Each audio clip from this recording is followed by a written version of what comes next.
Assalamualaikum warahmatullahi wabarakatuh. Apa kabar kalian semua? Selamat manusia.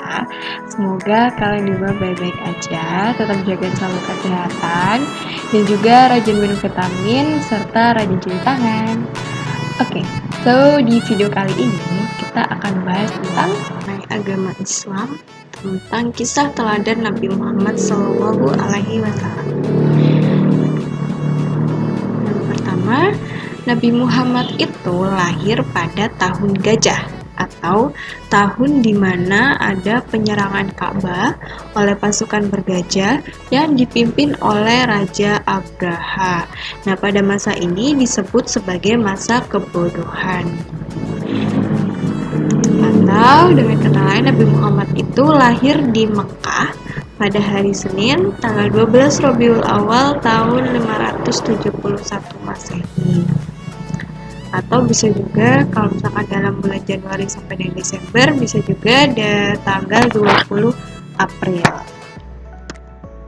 Nah, pada saat beliau masih dalam kandungan, ayahnya sudah meninggal dunia. Jadi, beliau adalah anak yatim pada saat masih dalam kandungan. Beliau diasuh oleh ibunya dan dibantu dengan Halimah Sa'diyah.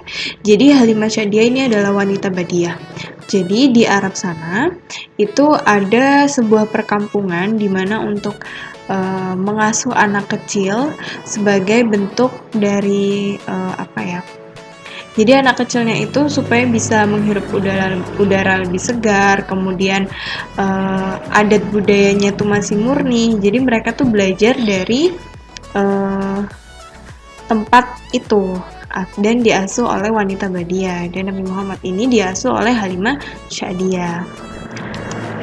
Nah, pada saat Nabi Muhammad berusia 6 tahun, beliau diasuh kakeknya karena ibunya meninggal dunia. Karena ibunya ini sakit, jadi beliau harus diasuh oleh kakeknya. Nah, pada saat beliau berusia 8 tahun, beliau diasuh oleh pamannya karena kakeknya sudah meninggal dunia. Oke, silsilahnya. Ayah dari Nabi Muhammad adalah Abdullah dan ibu dari Nabi Muhammad adalah Siti Aminah. Kakek dari Nabi Muhammad adalah Abdul Muthalib dan pamannya adalah Abu Thalib.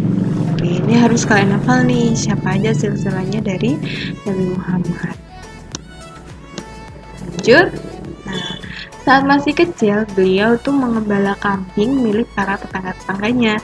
Dan pada saat beliau berusia 12 tahun, beliau ikut pamannya untuk berdagang ke Syam.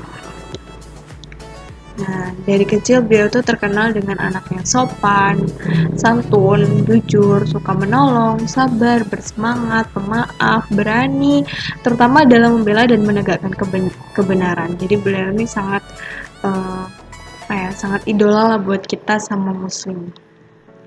Nah, beliau ini memiliki sikap jujur, yaitu adalah penerapan dari sifat siddiq yang ada pada diri Rasulullah, dan juga dalam pemahaman Quran surat Al-Maidah ayat 119.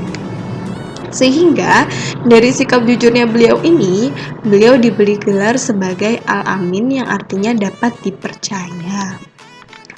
Nah, beliau juga memiliki sikap pemaaf seperti pada saat berdakwah, beliau pernah dilempari batu hingga terluka dan juga berdarah. Tapi beliau tetap memaafkan dan mendoakan mereka supaya mereka kembali ke jalan yang benar. Bahkan beliau pernah dilemparin kotoran, terus habis itu pernah hampir aja ada yang berniat buat membunuh beliau.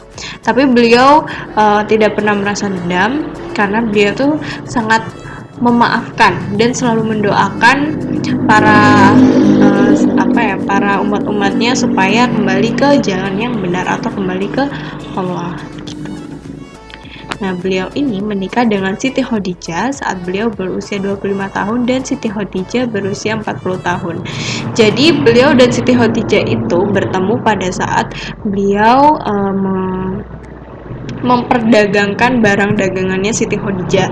Nah, pada saat itu Nabi Muhammad tuh benar-benar orang yang bisa dipercaya dan beliau tuh sangat jujur, sehingga Siti Khadijah mempunyai gerakan dalam hatinya untuk menikah dengan Nabi Muhammad dan siap dalam kehidupan Nabi Muhammad, baik itu susah, senang, sedih, dan dan Siti Khadijah adalah salah satu bukti kerasulullahannya Nabi Muhammad.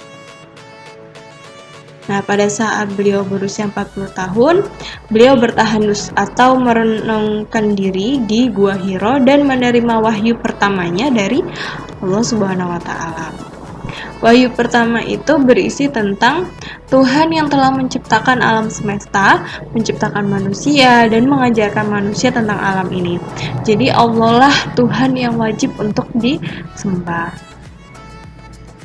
Lanjut, wahyu kedua. Wahyu keduanya itu berisi tentang Allah memerintahkan Nabi Muhammad untuk bangkit dan menyisingkan lengan baju untuk memberi peringatan kepada umat manusia.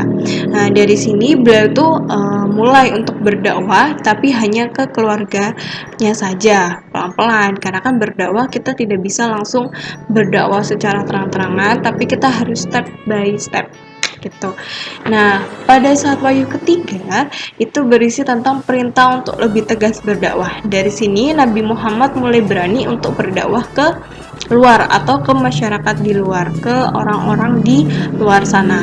Tapi banyak juga yang menghujat Nabi Muhammad, banyak juga yang mengikuti ajarannya. Nah, dari banyaknya hujatan yang diterima Nabi Muhammad ini, dengan sikapnya beliau yang sabar, yang memaafkan juga, jadi beliau tetap berdakwah apapun itu rintangan yang udah mereka perlakukan kepada Nabi Muhammad, tapi Nabi Muhammad itu tetap berpegang teguh bahwa Islam adalah agama yang harus disembah gitu. Nah, pada hari Senin 12 Rabiul Awal tahun ke-11 Hijriah, beliau wafat pada usia 63 tahun. Tapi beliau punya wasiat. Wasiatnya adalah, telah kutinggalkan kepadamu dua perkara. Jika kamu tetap berpegang teguh kepada keduanya, kamu tidak akan tersesat selama-lamanya, yaitu Al-Quran dan juga Al-Hadis atau As-Sunnah. Nah, oke, itu yang dapat kami sampaikan. Terima kasih. Wassalamualaikum warahmatullahi wabarakatuh.